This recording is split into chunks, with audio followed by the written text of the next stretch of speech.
If you can't understand that simple concept and you think anyone who doesn't think like me is mentally ill, there's actually something profoundly wrong with you. All right, Andrew Wilson, there's something profoundly wrong with you.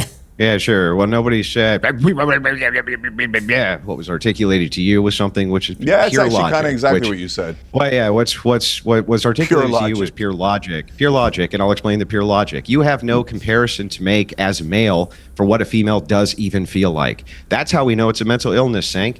It's really simple. It's the law of identity. I hope that you know what logic is, because that's what that is. It's the law of identity. You can't make a comparison for what it is to feel like a female, Cenk. It's not possible because you're not one. That's how that works. Stop trying to gaslight me. Stop trying to pretend that I don't know what a male is, what a female is.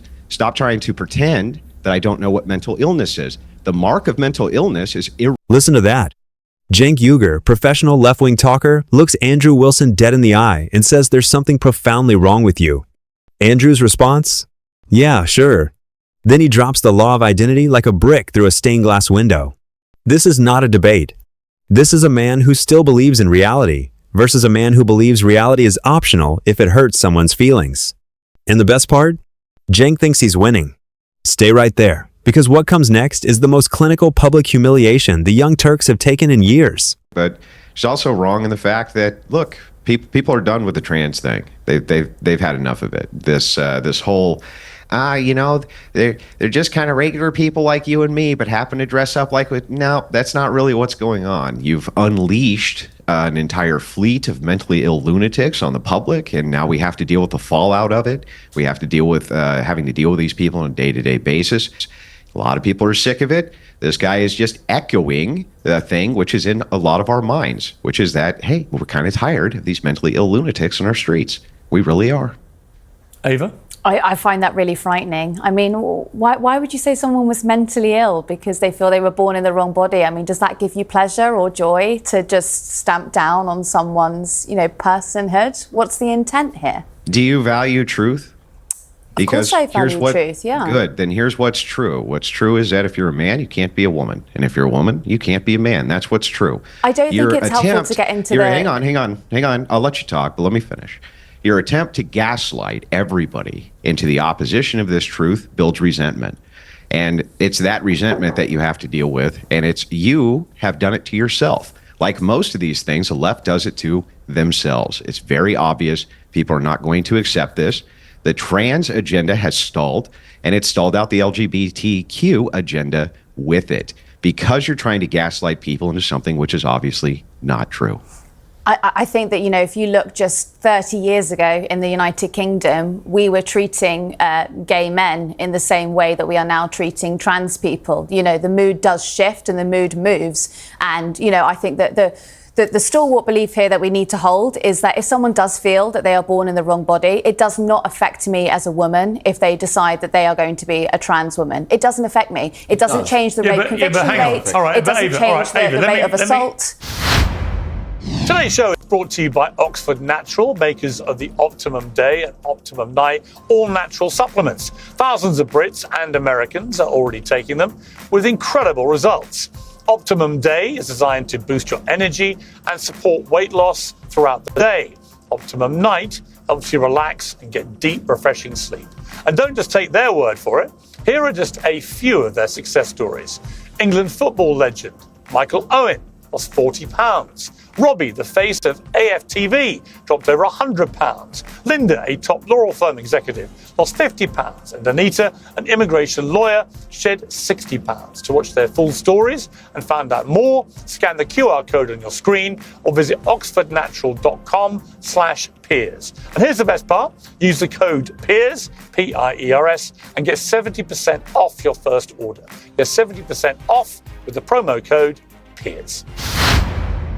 Okay, but Ava, I'll bring Ben in here, but let me just say, as somebody who's always, considered myself to be pretty liberal-minded, the moment this campaign started, for example, to allow trans women who are biological men and they become identified as trans women, okay, I've got no problem with people being trans. If they want to do that, I respect them. I want them to have rights to safety, equality, and the rest of it.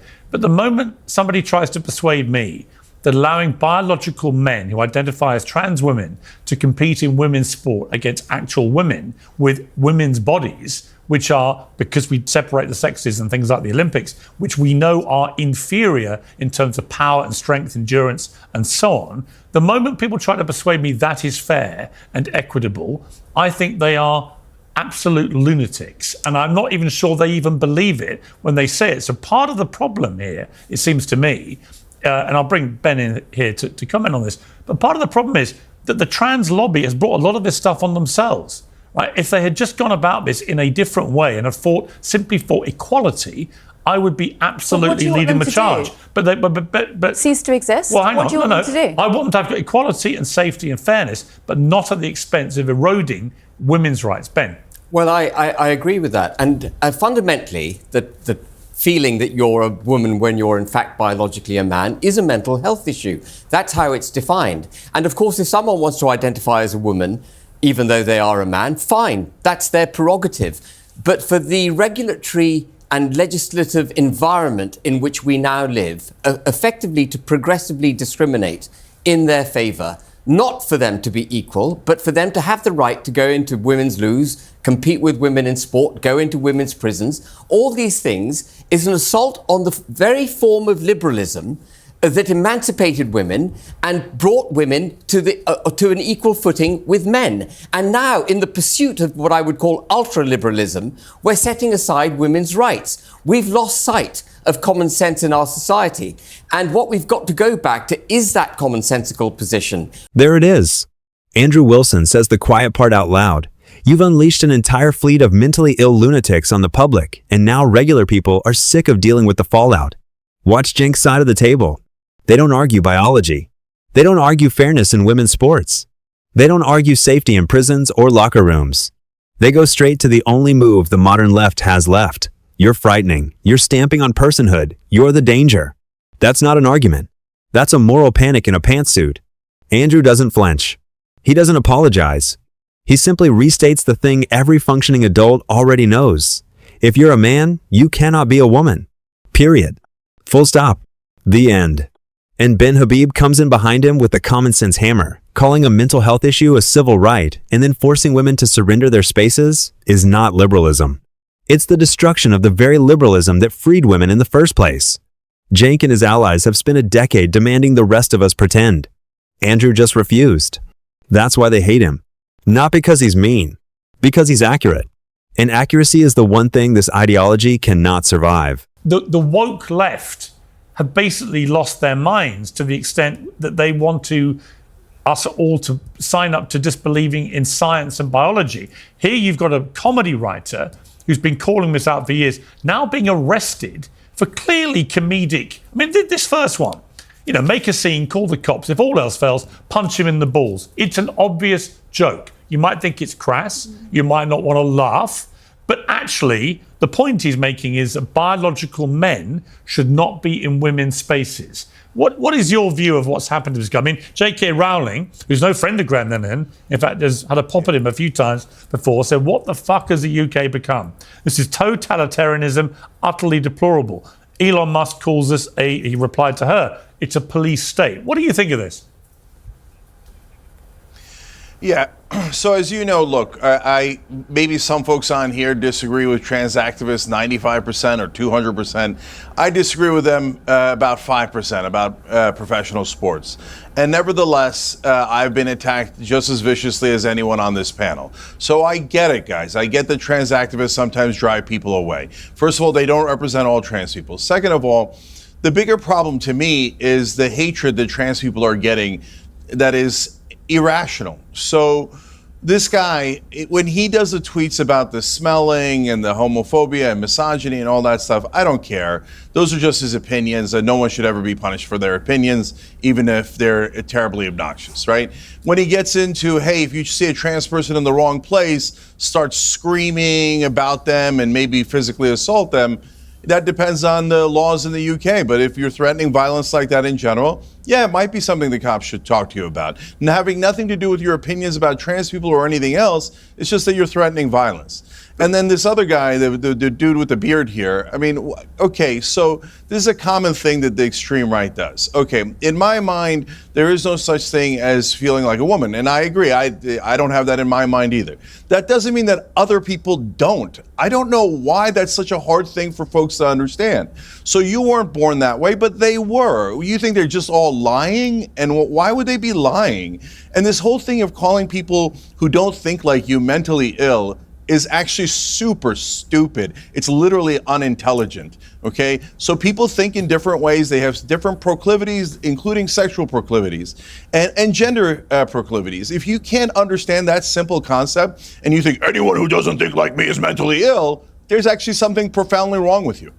All right, Andrew Wilson, there's something profoundly wrong with you.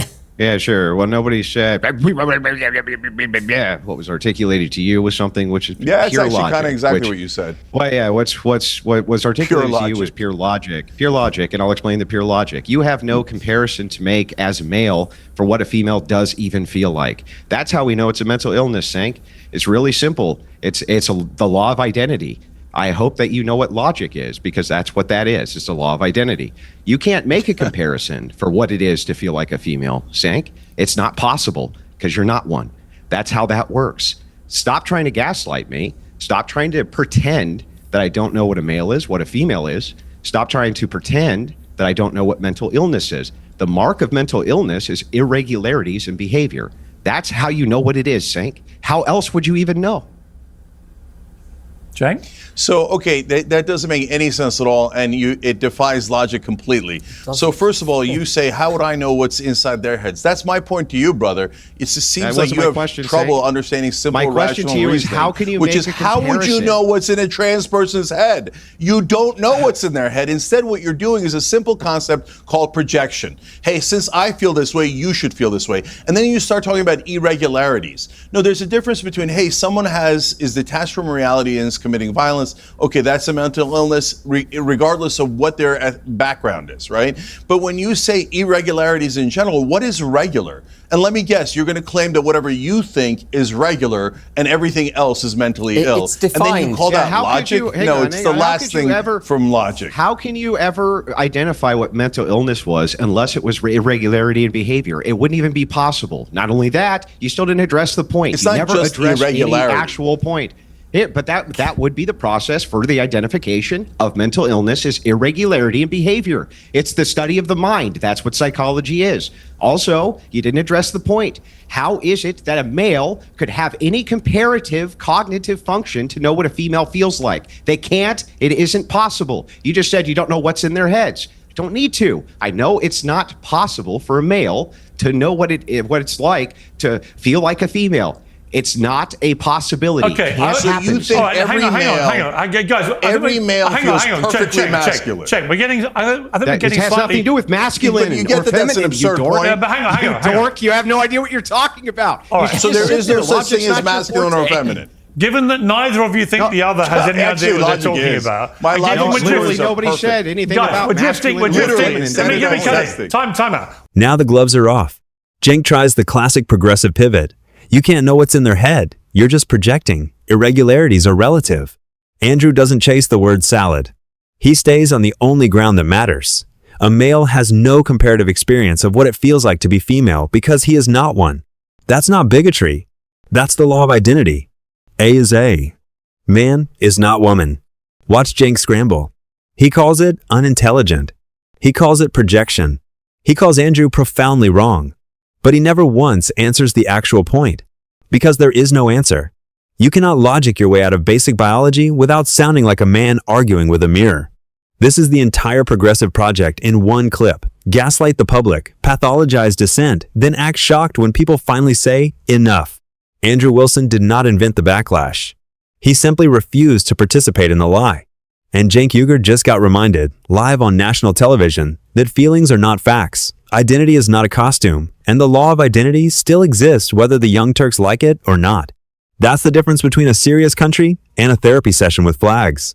One of them still believes in reality. The other one is still trying to arrest comedians for noticing it.